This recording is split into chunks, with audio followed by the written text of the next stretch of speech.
Hi friends, ನಾನಿವತ್ತು ವಾಂಗಿಬಾತ್ ಮಾಡುವ ವಿಧಾನ ತೋರಿಸ್ಕೊಡ್ತಾ ಇದ್ದೀನಿ. ಕುಕ್ಕರ್ ಇಟ್ಟು ಎಣ್ಣೆ ಹಾಕ್ಕೊಳ್ಳೋಣ. ನಾನು 2 ಗ್ಲಾಸ್ ಆಗೋಷ್ಟು ಅಕ್ಕಿ ಜೊತೆ ಮಾಡ್ತಾಯಿದ್ದೀನಿ. ಎಣ್ಣೆ ಹಾಕ್ಕೊಂಡು ಒಂದು 4 ಈರುಳ್ಳಿ ಕಟ್ ಮಾಡ್ಕೊಂಡಿದ್ದೀನಿ.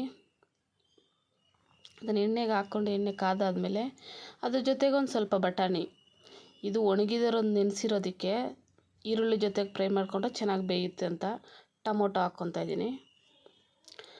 ಟೊಮೊಟೊ ಜೊತೆಗೆ ಒಂದು ಸ್ವಲ್ಪ ಉಪ್ಪು, ರುಚಿಗೆ ತಕ್ಕಷ್ಟು ಉಪ್ಪು ಮಿಕ್ಸ್ ಮಾಡ್ಕೊಳ್ಳೋಣ. ಇವಾಗ ಟೊಮೊಟೊ ಎಲ್ಲ ಡ್ರೈ ಆಗಬೇಕು. ಅದಾದಮೇಲೆ ಬದನೆಕಾಯಿ ಕಟ್ ಮಾಡಿ ಇಟ್ಕೊಂಡಿದ್ದೆ, ಅದನ್ನು ಹಾಕ್ಕೊಳ್ಳೋಣ. ಚೆನ್ನಾಗಿ ಮಿಕ್ಸ್ ಮಾಡಿಬಿಟ್ಟು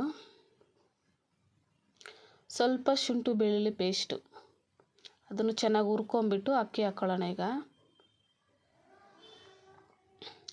ಅಕ್ಕಿ ಹಾಕ್ಕೊಂಡು ಚೆನ್ನಾಗಿ ಕಲಿಸ್ಕೊಳ್ಳೋಣ. ಇದನ್ನು ಮಿಕ್ಸ್ ಮಾಡೋಣ.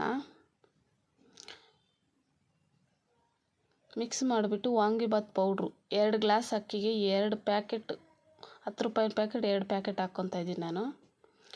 ಇದನ್ನು ಚೆನ್ನಾಗಿ ಕಲಿಸ್ಕೊಂಡು ಮಿಕ್ಸ್ ಮಾಡಿಬಿಟ್ಟು ಇವಾಗ ನೀರು ಆ್ಯಡ್ ಮಾಡ್ಕೊಳ್ಳೋಣ. 2 ಗ್ಲಾಸ್ ಅಕ್ಕಿಗೆ 4 ಗ್ಲಾಸ್ ನೀರು ಹಾಕ್ಕೊಂಡಿದ್ದೀನಿ ನಾನು.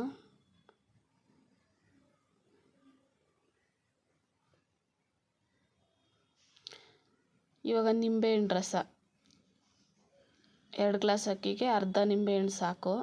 ಬೀಜ ಎಲ್ಲ ತೆಗೆದುಬಿಟ್ಟು ಮಿಕ್ಸ್ ಮಾಡಿದ್ದೀನಿ.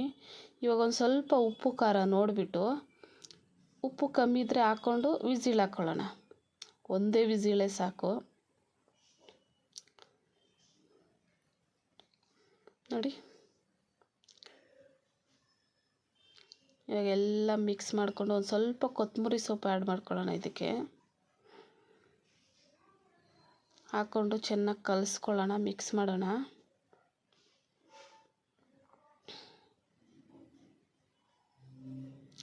ಕಮ್ಮಿ ಸಮಯದಲ್ಲಿ ಕುಕ್ಕರಲ್ಲೇ ತುಂಬ ಚೆನ್ನಾಗಿ ಬರುತ್ತೆ ಉದುರೋದಾಗಿ. ಈ ಥರ ಒಮ್ಮೆ ಫಾಲೋ ಮಾಡಿ. Thank you. ಇಷ್ಟ ಆಗಿದ್ದರೆ ಸಬ್ಸ್ಕ್ರೈಬ್ ಮಾಡಿ, ಶೇರ್ ಮಾಡಿ, ಲೈಕ್ ಮಾಡಿ.